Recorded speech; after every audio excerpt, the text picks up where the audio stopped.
ह्या 50ला वाचवताना जेव्हा मी तो काळ माझ्या घरच्यांना दिला, माझ्या हस्बंडला, माझ्या बच्चांना, छोटे आहेत माझे बच्चे, त्यांना दिल्यावर एक आई म्हणून मी रात्रभर झोपलेली नाही आहे की हे कॉम्बिनेशन जर पलटलं आणि लेकराला काही साईड इफेक्ट झाला तर मी काय करणार. म्हणजे एक आई म्हणून तो एक कलंक राहिला असता. प्रज्ञा मॅडमचा आपण आयुर्वेदिक क्लिनिकमध्ये आहो इथे आणि डॉक्टर प्रज्ञा मॅडम इतक्या प्रचलित आहे आणि इतकंच नाही तर अनेकांनी त्यांचा इंटरव्ह्यू घेतला आहे. अनेकांनी त्यांचा इंटरव्ह्यू किंवा ते कशा प्रकारे उपचार करतात किंवा कोणता काळा आहे ना त्या काळ्याला कशा प्रकारे घ्यायला पाहिजे अनेक लोकांनी अनेक वेळा मांडले आहे. पण त्या व्यतिरिक्त आज आपण बोलतो आहे प्रज्ञा मॅडमशी. त्यांच्या पुढेही तुम्हाला जरी इतर लोकांना वाटत असेल की काळा फक्त हे देणं त्यांचं काम आहे ना, इतर अनेक लोक अनेक रुग्ण बरे होत जरी असले तरीही त्यांच्या पुढेही अनेक संकट उभे आहेत. त्या संकटांना सामना करीत मॅडम अनेकांचा जीव वाचवण्याचा प्रयत्न करतात. अनेकांनी आक्षेपही घेतले आहेत. त्या आक्षेपांना कसं उत्तरे देतात हे आपल्याला तर बघायचं आहे. आपण सरळ थेट डॉक्टर प्रज्ञा मॅडम यांच्याशी बोलूया. मॅडम नमस्कार, आपलं स्वागत आहे न्यूज नागपूरमध्ये. मॅडम मला आधी एक सांगा की तुमच्या या काळ्याचं नाव सिद्धामृत काळा आहे. त्या अमृत काळाचं नाव तुम्ही का म्हणून ठेवलं आहे? सर, सिद्धामृत काळाचं नाव सिद्ध झालेलं अमृत असं त्याचा अर्थ होतो. कारण कोरोनाच्या काळात कोरोना म्हणजे एक विष. आयुर्वेदामध्ये जे संकलित सुश्रुत संहिता आहे त्यात सांगितलं आलं आहे की हे मरक म्हणून ह्या व्याधीचं वर्णन आहे. तर ह्या ज्या मरक व्याधीचं वर्णन आहे ते जीवविष पण त्याच्यात एक उत्पन्न होतो. हा विषाला जर अमृताने मात केली तर उत्तम, म्हणून सिद्ध केलेलं अमृत की ज्याच्या म्हणजे माझा हा प्रामाणिक प्रयत्न होता की पेशंटला आपल्याला बरं करायचं आहे. त्यासाठी जो कल्प तयार करायचा आहे त्याचं नावही तसंच असायला पाहिजे ज्याच्यात अमृत आलं पाहिजे. कारण एक विषाप्रमाणे तो सगळ्या जगावर राज्य करत आहे, म्हणून मी त्याच्यात अमृत टाकलेलं आहे. असं म्हणून त्याचं सिद्ध झालेलं अमृत हे व्यवस्थित नाही वाटलं असतं, म्हणून त्याला सिद्धामृत केलं. नेता टाइप आधा काम मत करो, सब्सक्राइब के साथ साथ बेल आइकॉन भी दबाओ. तुम्ही आतापर्यंत प्रॅक्टिस केली आहे, जेव्हा तुम्ही या आयुर्वेदिक MD केलं आहे, तुम्ही यामध्ये तुम्ही प्रॅक्टिस केल्यानंतर तुम्ही क्लिनिकमध्ये होते तेव्हाचा अनुभव आणि आता आता एकदम प्रचलित झाले आहे आणि तुमच्याकडे आता रांगाच्या रांगा लागल्या आहे, तर तो अनुभव आणि आताचा अनुभव तो यामध्ये काय फरक आहे? सर, फरक असा काहीच नाही आहे. फरक तेव्हाही मी तीच होती, आजही मी तीच आहे. फक्त एक आहे की आनंद जसा होता तो आनंद फक्त डबल होता आहे माझा. की अगदी सगळीकडून हारलेले पेशंट आपल्याकडे येतात आणि बरे होतात. तो आनंद म्हणजे मला असं वाटतं की माझ्या पेशंटने जर तो आनंद सांगितला तर तो तुम्हाला जास्त समाधानकारक राहील. आणि तो आनंद खरंच खूप आहे की आपल्या देशाची पॅथी आहे. जगात आन्सर नाही आहे ह्या व्याधीला, पण आपल्या देशात जर आन्सर आहे आणि ते समर्थपणे लोक 3-3 दिवसात बरे होत आहेत आपल्याकडून, तर ते सगळ्यात आनंदाची गोष्ट आहे आपल्यासाठी. आणि तो आनंद खरंच जे पेशंट मला भेटले आहेत त्यांना तुम्ही विचारा की तो आनंद तसाच राहतो. आम्ही पाहतोय की तुम्ही जेव्हाही एक कुठलाही इंटरव्ह्यू दिला, जर तुम्हाला जर कोणी दावा करण्याचं कोणी बोललं तर तेव्हा तुम्ही म्हणता की मला विचारण्यापेक्षा बरे झालेल्या रुग्णांनाच, म्हणजे नेमकं तुमचं मग हे का तुम्ही म्हणता असं, म्हणजे काय त्यामध्ये असलं पाहिजे? सर, एक सोप्या भाषेत सांगते मी की जर आपण काही क्रिएशन केलं तर त्याची तारीफ जर स्वतः केली तर त्याला अर्थ नसतो. ती तारीफ जो तो अनुभवत आहे त्यांनी करावी अशी माझी तरी आग्रहाची विनंती आहे की त्यांनी केलेलं ते जास्त उत्तम आहे. माझ्यापेक्षा जर माझ्या पेशंटला मौका दिला ना तर ते तुम्हाला सांगतील की खरंच किती आनंदमय आहे. म्हणजे इथे उभं राहून एक म्हणजे 70-80 वर्षाचे बाबाजीसुद्धा, 90 वर्षाचे, 96 वर्षाचे बाबाजीसुद्धा अगदी लिटरली पाया पडून जातात की बाई तुझ्यामुळे वाचलो. तर ते त्यांचे जे आनंद असते की एक बाबाजीनं मला म्हटलं तर 97 इयर्स आहेत त्यांचं ओल्ड, त्यांनी मला म्हटलं होतं की बाई म्हणे तुझ्यामुळे वाचलो, म्हणे 100वा वाढदिवस मनवेल आणि पहिला केक तर तुला आणेल. 96 वर्षाचा म्हातारा जर हारायला तयार नाही आहे तर आपण ते यंग जनरेशन आहोत, आपण का हारायचं? त्यांच्या चुरकुतलेल्या चेहऱ्यावर जेव्हा हास्य दिसते ना की जगण्याचा आनंद आणि मी जगलो ही जी अचिव्हमेंट दिसते ना ती माझी खरी कमाई. आणि त्या चेहऱ्याने बोलावं तर मला ते जास्त आनंद देईल. म्हणजे ते चेहरे जर समोर आले जे घाबरले, रडलेले, यासाठी तुम्ही जर माझ्या क्लिनिकमध्ये एक दिवस जरी राहिले तुम्हाला रोजचे असे कितीतरी पेशंट भेटतील की ज्यांचा तो अनुभव त्यांच्या तोंडून ऐकलेला खूप जास्त. कारण ते वय असते ज्यात मरणाची भीती वाटते. त्या वयात त्यांना जगण्याचा आनंद देणं की बाई आता मी संपलो, मी मरणार आहे, आणि तो 3 दिवसांनी जेव्हा चालत येतो ना तो आनंद मला वाटतं शब्दात वर्णवण्यापेक्षा तो त्याच्याकडून ऐकावा जो जगला. जो भुक्तभोगी तुम्ही आहे त्यांनी बोलायचं. मला हे सांगा की तुम्ही म्हणजे तुम्हीच का असं म्हणताय की तुमच्याचमुळे लोक जगताय? तर इतरही तुम्ही हॉस्पिटलमध्ये बघा तुम्ही की त्या हॉस्पिटलमध्ये अनेक पेशंट येतात 72 इयर. आता आपण मी पाहिलं आहे की एक 104 वर्षाची एक म्हातारा तो सुद्धा बरा झाला आहे ॲलोपॅथिक घेऊन. तर तुमचात नवीन काय आहे? म्हणजे हे समजू शकतो की तो एक आनंद होतोच की या प्रकारचं 92 इयरचं जर कोणी का तुमचा काळा घेऊन जर त्यांना चांगलं बरं झाले तर ते समजू शकतो. पण तुम्ही एकदम इतका दावा का कराल की तुमच्याच आयुर्वेदिकमुळे तो ह्या सगळा घडून आलं? सर, पहिली गोष्ट, मी कुठेही दावा केलेला नाही आहे, हे मी प्रामाणिकपणे सांगते. मी फक्त रिक्वेस्ट करत आहे की आपल्या देशाची पॅथी आहे, जग लढत आहे, आपला देश जर जिंकत आहे तर आपण सगळ्यांनी मिळून काम करायला पाहिजे. हे माझं एकटीचं म्हणणं नाही आहे, माझं म्हणणं हे सगळ्या त्या पेशंटचं म्हणणं आहे की आपण ज्या देशानं ज्या पॅथी दिलेली आहे, आपण भारतीय असल्याचं आपल्याला गर्व असायला पाहिजे. आणि त्यामुळे माझं म्हणणं आहे की त्यामुळे आपण ह्या पॅथीला समोर आणू. ह्या पॅथीला समोर आणलं ना, आपल्या देशाचा शेतकरी जगेल, तो आत्महत्या करणं ते विसरेल. आयुर्वेदिक कुठलीही औषध लिहिली तर ते कुठल्या तरी शेतकऱ्याच्या खिशातून आणायला लागेल. ती काही केमिकल लोचा नाही आहे की केमिकल कॉम्बिनेशन आहे की कोणी बनवून टाकेल. ती शेतकऱ्याच्याच घरी त्याला जावं लागेल. आणि त्यामुळे आपला शेतकरी आत्महत्या करणार नाही, कारण शेवटी शेतकऱ्याची मुलगी आहे, तर शेतकऱ्याचा विचार आधी करणार. हेही समजू शकतो आपण की एक जसं आयुर्वेदिक म्हटलं तर की झाड पत्ती किंवा झाडमुळं यापासूनच तयार केलं जाते. पण याच्यानंतरही आपण एक समजू शकतो की आज जे कोरोना जो संकट आहे, या संकटामध्ये अनेक जसं आता आपण एक समजू शकतो ॲलोपॅथिक, होमिओपॅथिक, आयुर्वेदिक, पण एक विश्वास आहे लोकांचा की ॲलोपॅथिक हे क्विक मारा करते, होमिओपॅथिक त्यामध्ये ॲडव्हान्स आला आहे, आयुर्वेदिकमध्ये पंचकर्म आलं आहे. तर या आता आणि आपण पाहिलं आहे की अनेक जे रुग्ण असतात त्या लोकांनी कुठेतरी जर त्यांना एक खूप जुना गुडघ्याचा असेल किंवा कुठल्या अनेक जुनी व्याधी असेल, त्या व्याधीमध्ये लोक होमिओपॅथिक किंवा आयुर्वेदिकमध्ये जातात. आणि आज जो कोरोनाचा काळ आहे त्या 5 दिवसामध्ये समजा एखाद्या लागवण झाली तर त्या लागवणमध्ये 5 दिवसामध्ये त्याला ट्रीटमेंट खूप गरजेचं असते. अशा वेळेस तुम्ही जे आयुर्वेदिक आहे ते कसं शक्य आहे की ती एकदम क्विक लोकांवर मारा करेल आणि त्यातून त्याला निजात मिळेल?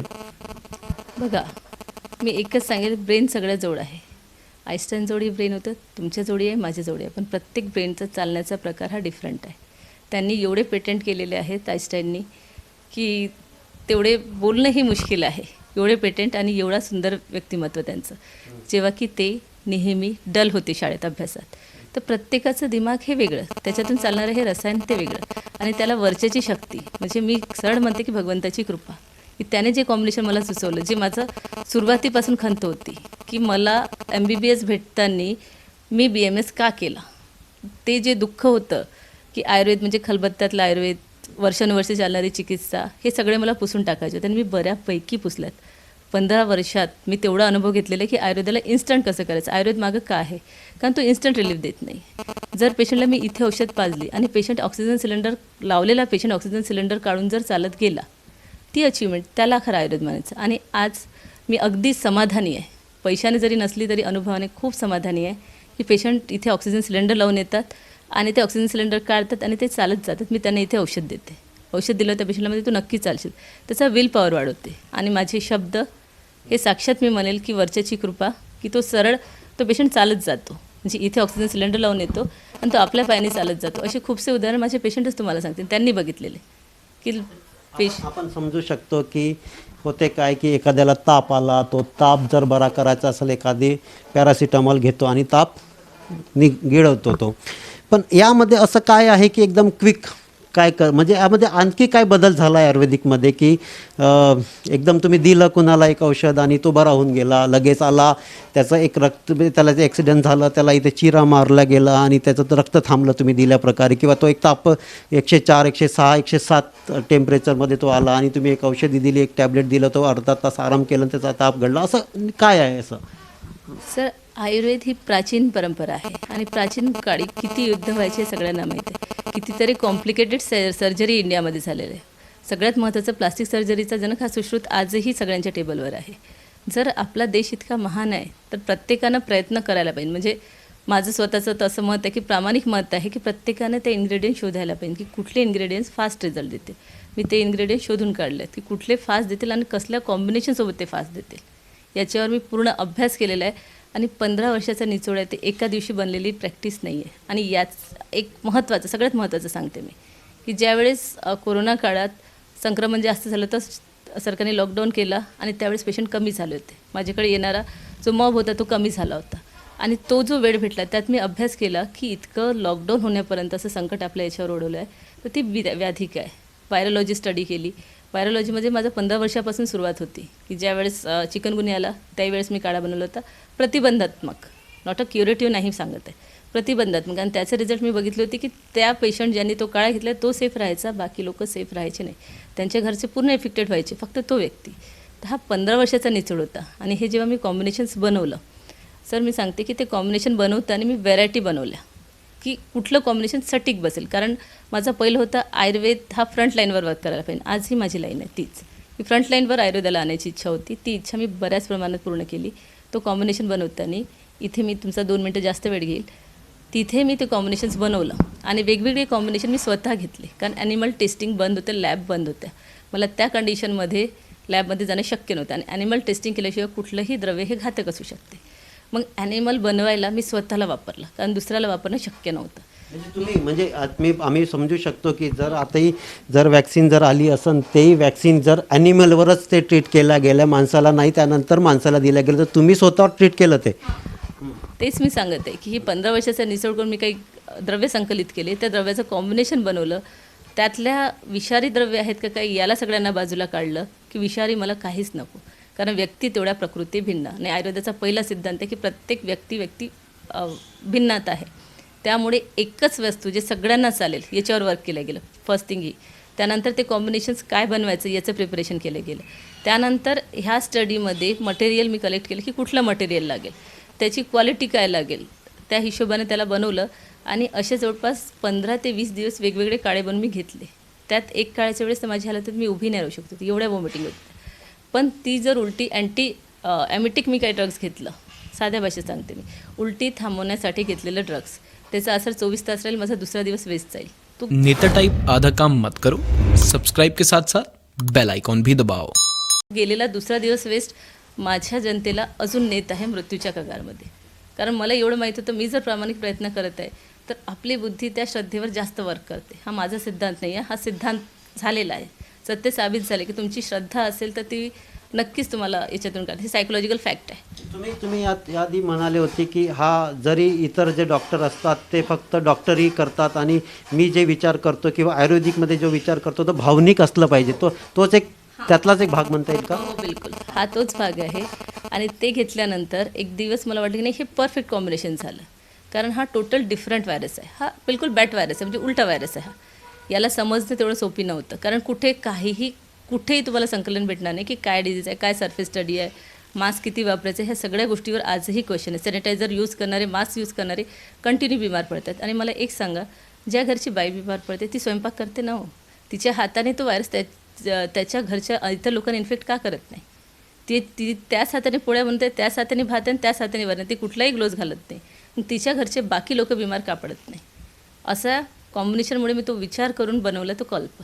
आणि तो बनवल्यावर मी घेतला तोपर्यंत शांत होती. जेव्हा लास्ट फायनल झालं की हे सफिशियंट राहील, आता याच्यावर आपल्याला काही करायचं नाही आहे, तो बनवायचा होता मला पावडर फॉर्ममध्ये. त्यावेळेस जेव्हा तुम्ही घेतला, जो काही तुम्ही काळा बनवला, 20 टाईपचा तुम्ही बनवला, 20दा घेतला, त्यामध्ये एक वेळेस तुम्ही वॉमिटिंगही तुम्हाला बराच वेळ झाली, पण तेव्हा तर तुम्ही पॉझिटिव्ह नव्हते ना? सर, मला रोगप्रतिरोधकच बनवायचं होतं, कारण इन्फेक्टेड होणाऱ्यापेक्षा नॉन इन्फेक्टेडची संख्या जास्त होती आपल्याकडे. इन्फेक्टेड होणारे 10 लोक असतील, नॉन इन्फेक्टेड 50 आहेत ना, 50ला वाचवण्याकडे लक्ष द्यायचं ना, 10ला वाचवण्याकडे लक्ष देण्यापेक्षा. त्याच्यासाठी बाकी पॅथी सक्षम आहेत. मी कुठल्याच पॅथीला नाव नाही ठेवलं, कारण सगळ्या पॅथी हे जीव वाचवतात, कुठलीच पॅथी जीव घेत नाही, म्हणून बाकी पॅथी त्यासाठी सक्षम आहेत. मला फक्त आयुर्वेदाला आणायचं होतं की ह्या 50ला वाचवायचं, त्या 10ला वाचवण्यासाठी इतर पॅथी समर्थ आहेत. मी त्या 50ला वाचवण्यासाठी मागं लागली की ह्या 50ला आपण वाचू, ते 10 वाचवतील. ह्या 50ला वाचवताना जेव्हा मी तो काळ माझ्या घरच्यांना दिला, माझ्या हस्बंडला, माझ्या बच्चांना, छोटे आहेत माझे बच्चे, त्यांना दिल्यावर एक आई म्हणून मी रात्रभर झोपलेली नाही आहे की हे कॉम्बिनेशन जर पलटलं आणि लेकराला काही साईड इफेक्ट झाला तर मी काय करणार. म्हणजे एक आई म्हणून तो एक कलंक राहिला असता. तर तिथे मी तो वर्क केला की नाही, इथे कुठेतरी मन मोठं करून इथे थांबावं लागेल आपल्याला. माहीत होतं कॉम्बिनेशन नाही आहे, पॉयझनच काही नाही आहे, पण कॉम्बिनेशन्स सांगता येत नाही. तर ते खूप महत्त्वाचं होतं आपल्याला, की त्यावेळेस मी एक आई म्हणून एक आपल्या बाळांना दिलं. 3 रात्र आम्ही अक्षरशः झोपलो नाही, की काही झालं नाही पाहिजे. आणि जेव्हा चौथ्या दिवशी ते ॲक्च्युली खूप म्हणजे हॅपी होते, बच्चाला काहीच झालं नाही. त्यानंतर मला खात्री पडली की आपण बिलकुल बरोबर जातो. त्यानंतर मग मी माझ्या माहेरी सासरी असं दिलं. त्यानंतर लोकात ते वाढत गेलं, पण माझ्याकडे प्रूफ नव्हता. माझ्याकडे अजिबात प्रूफ नव्हता की मी जे काम करत आहे ते खरंच योग्य करत आहे की नाही. याचा एक प्रूफ मला सतरंजीपुऱ्यात भेटला. एका पेशंटचा मला कॉल आला आहे, मॅडम मौत के मुंह से, त्याचे वाक्य मी हिंदीतलं सांगते, मॅडम मौत के मुंह से वापस आ गए. मतलब भैया कहाँ गए थे? तो बोलते कहीं गया नहीं था. बोलते मैडम शेर के पंजे मुंह में जाकर, भूखे शेर के मुंह में जाकर वापस आ गए. बोले सर आप थे कहाँ पर भैया, ये तो बताओ. बोले मैडम हमारे सामने के लोग पॉजिटिव निकले. बोले एक बाबा जी था, बोले अब अपने को लॉकडाउन की आदत नहीं. बोले बाबा जी ने उन लोगों ने बुलाया, बोले घर पे हम खाना खाने गए. सब खाना खाकर वापस लौटे. मला वाटते एप्रिलचाच काहीतरी महिना होता तो, काहीतरी शब्बे बाराचं जेवण असते त्यांचं, तिथे ते गेले होते मोमेडियनकडे. ते जेवण करून वापस आले. त्यांच्या घरचे सगळे पॉझिटिव्ह निघाले म्हणतात. त्यांच्या घरी चाबी ठेवणारेही पॉझिटिव्ह निघाले मॅडम म्हणतात. आम्ही सगळे लोक निगेटिव्ह आहेत. आमच्या 7 वर्षाचं बाळ पण आहे आणि 70 वर्षाचे आजोबा पण आहेत, ते पण निगेटिव्ह निघाले. ते निगेटिव्ह निघाले. त्याच्यानंतर मला प्रूफ भेटलं की हां, आणि त्यावेळेस 2दा टेस्टिंग होती, एकदा नाही त्यावेळेस 2दा टेस्टिंग होती. त्या दोन्हीच टेस्टिंगचे रिपोर्ट आल्यावर मी तुम्हाला कॉल करते, मॅडम धन्यवाद, तुमच्यामुळे माझं पूर्ण घर सेफ आहे. आणि तो पहिला प्रूफ आहे की जो मला आनंद दिला. एकदा तुम्ही स्वतःवर ते केलं, त्यानंतर तुमच्या स्वतःच्या मुलाबाळांवर तो प्रयोग केला, त्यानंतर मग एक सतरंजीपुऱ्याचा तुम्ही ज्याचा उल्लेख करताय त्यांच्यावर, आणि तेव्हा जाऊन तुम्हाला प्रूफ मिळालं. हां, प्रूफ मला तेव्हा भेटलं, कारण हे तर फक्त प्रयोग होता माझा की आपल्या सिस्टममध्ये ते नाही गेलं पाहिजे. कारण माझं साधं सोपं उपाय होता की आपल्याला तो जाऊ कुठून नाही द्यायचा. तो नाकातून गेला काही हरकत नाही, तो तोंडात गेला काही हरकत नाही, तो श्वास नलिकेत नाही गेला पाहिजे. कारण तिथून त्याची एंटर जर लंग्समध्ये झाली तर तिथे तो मल्टिप्लाय होतो, बाकी तो कुठेही मल्टिप्लाय होत नाही. एवढी व्हायरोलॉजिकल स्टडी माझ्याकडे होती की त्या व्हायरसचं व्हायरोलॉजिकल स्टडीमध्ये असं मॅटर आहे की तो फक्त लंग्समध्ये मल्टिपल होईल, आणि लंग्समध्ये मल्टिपल व्हायला त्याला लंग्समध्ये जावं लागेल. जर आपण दरवाजेच बंद केलेत तर, जाऊच नाही दिलं तर, पण नाकात आणि तोंडात काही व्हायरस आहेत जे इम्पॉर्टंट आहेत आणि ते राहिले पाहिजेत. ते इम्पॉर्टंट व्हायरस आपल्या शरीरासाठी खूप आवश्यक आहे. जर मी सगळ्यासाठी रस्ते बंद केले तर ते प्रॉब्लेम क्रिएट करेल. म्हणून स्टडी तिथपासून केली की अँटीव्हायरल ड्रग्ज घ्यायचे तर कुठले आणि का तेच घ्यायचे की तो एंटर करू देणार नाही. तो व्हायरसला एंटर करू दिला तर प्रॉब्लेम जाईल. त्यासाठी आपण गळ्यात एक लॉकिंग सिस्टम क्रिएट केलं की तिथून तो व्हायरस बर्न होऊन जाईल. तो गळ्यात हा 3 दिवसपर्यंत टिकतो तो व्हायरस, ही त्याची स्टडी सांगत आहे.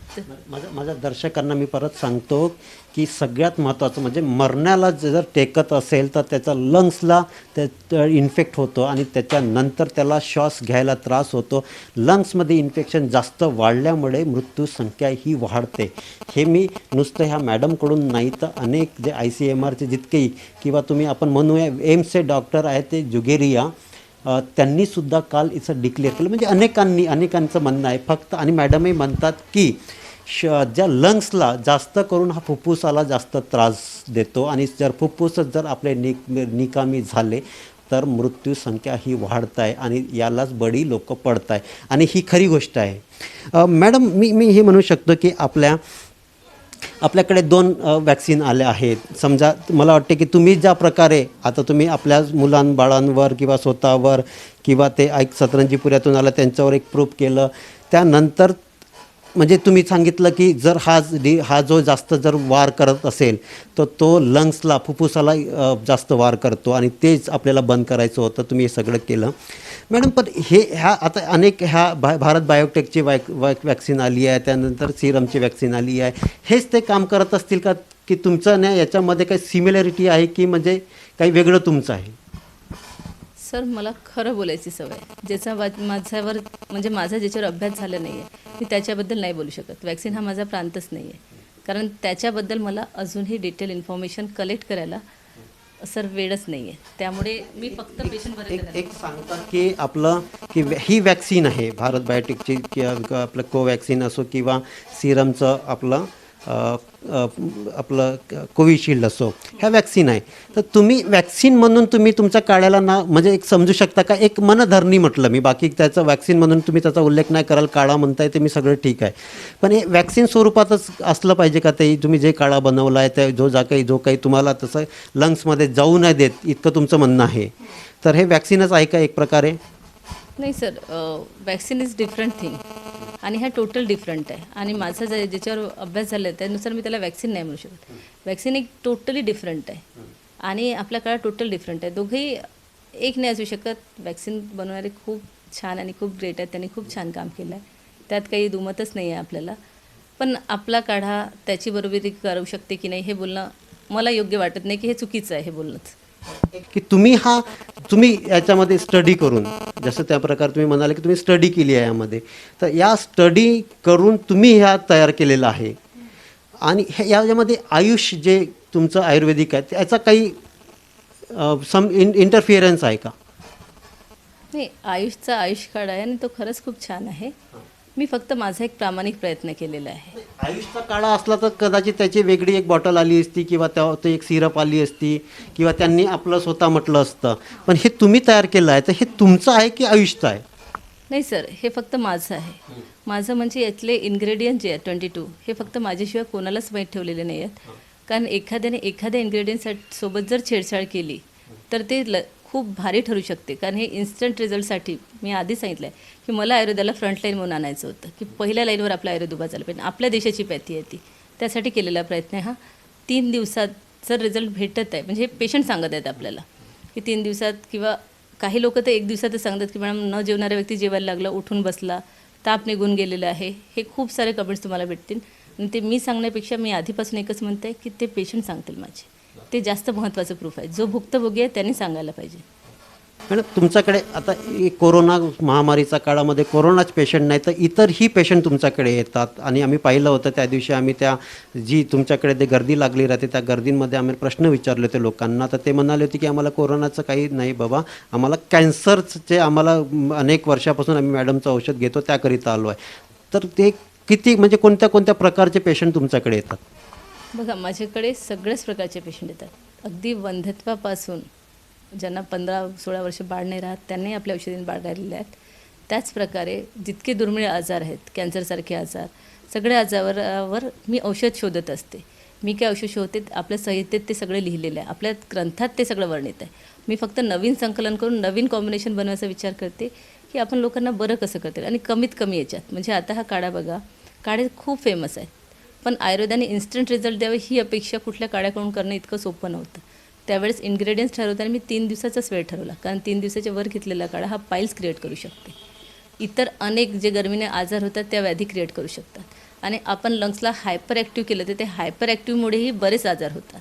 त्याला हायपर ॲक्टिव्ह करूनही फायदा नाही आहे. त्याच्यामुळे आपली इम्युन सिस्टम जर जास्तच वाढली तर इम्युन सप्रेसंट इंजेक्शन्स वगैरेही द्यावे लागतील. हे सगळ्या गोष्टीचा विचार करून तो फक्त 3 दिवसावर आणला मी, की 3च दिवस घ्यायचा आहे. आणि तो कसा घ्यायचा त्याची सगळे विधीपूर्वक आणि त्याचं सगळं म्हणजे संहितेचाच अभ्यास करून आहे, मोठेच ग्रंथ आहेत त्याचाच अभ्यास करून, आपल्या पुरातन ग्रंथशैलीचाच अभ्यास करून हे बनवलेलं आहे. पण त्याला आता मॉडर्नच्या जमान्यात, आता टेक्नॉलॉजीच्या जमान्यात, IT च्या जमान्यामध्ये त्याला आपण किती कमी वेळात आणि सुटेबल होईल कुठेही पोहोचेल. कारण काढा फॉर्ममध्ये बनवलं असतं, लिक्विड फॉर्ममध्ये त्याला इकडे तिकडे पोहोचवणं पूर्ण शक्यच नव्हतं. आणि हा काढा जापानमध्येही गेलेला आहे, सौदी अरबलाही गेलेला आहे आणि दुबईमध्ये गेलेला आहे. तर त्या लोकांनी घेऊन त्यांनी अप्रिशिएट केलेलं आहे की मॅडम हा काढा खरंच खूप छान वर्किंग करतो, आम्हाला 3-3 दिवसात रिझल्ट भेटत आहे. तुम्ही या जो कोरोनाचा जो काळा आहे त्याबद्दल बोलताय की तुमचे इतर जे व्याधीसाठी पेशंट येतात त्यांचं बोलताय तुम्ही?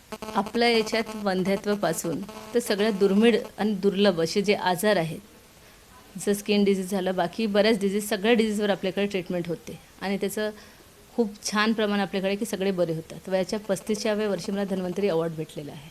तर त्यावेळेस मी सगळ्यात छोटी व्यक्ती होती जी स्टेजवर होती. तर तेही म्हणजे हे होतं की माझा प्रयत्न होता की माझ्या एक छोट्याशा रूममध्ये सगळ्या डिझीज बऱ्या होतील याची मी कल्पना केली होती आणि ती साकार झाली आहे. समजा एखादा वकील असतो, त्या वकिलाला जर एखादी केस आली, त्या केसवर जर त्यांनी अभ्यास करावा लागतो तर तो मोठे मोठे एखादी बुक वाचून घेतो तो, तर त्या प्रकारे तुम्ही असंच काही करता का? हो, कारण पुस्तका एवढा खरा मित्र कोणी नसतो. पुस्तक जेवढं मनातलं उलगडून सांगू शकतात तेवढं मला वाटतं कुठला बेस्ट फ्रेंडही तुम्हाला सांगत नाही. आणि माझे सगळ्यात मोठे बेस्ट फ्रेंड माझे पुस्तक आहे. त्यात सगळंच लिहिलेलं आहे. आपली संहिता, आपली भारतीय संहितेत, भारतीय पुस्तकामध्ये बरीच काही माहिती आहे. म्हणजे तुम्ही ज्याला दुर्मिळ आणि दुर्लभ समजता की इथे आन्सर भेटणार नाही, तिथे आयुर्वेदाकडे आन्सर आहे. तर त्यामुळे ते संशोधन करणं खूप आवश्यक आहे. कारण मी BMS घेताना मी डिप्रेस होती की MBBS भेटताना BMS का घेतो, हा मूर्खपणा आहे. पण त्यावेळेस माझ्या बाबांनी म्हटलेलं वाक्य होतं, बेटा तुझ्याकडे MBBS MD सुद्धा लाईनीत लागतील अशी स्वतःची पोस्ट ठेवू आणि आज मला आनंद आहे. तुझ्याकडे MBBS MD ही मध्ये लागतील अशी स्वतःची ओळख तयार कर. म्हणजेच तुम्ही लक्षात घ्या, मॅडम एक भावनिक आहे. डॉक्टर हा भावनिक नसतो किंवा जज हा भावनिक नसतो. जर का जजकडे एक जजमेंट आलं, एका 28 वर्षाच्या मुलाने जर कुणाचा मर्डर केला, खून केला, तर त्याला जी शिक्षा द्यावायची असते किंवा एखाद्या 84 इयर ओल्ड एका म्हाताऱ्याने जर कुणाचा खून केला त्यालाही ती शिक्षा द्यावी लागते. तो भावनिक होत नाही.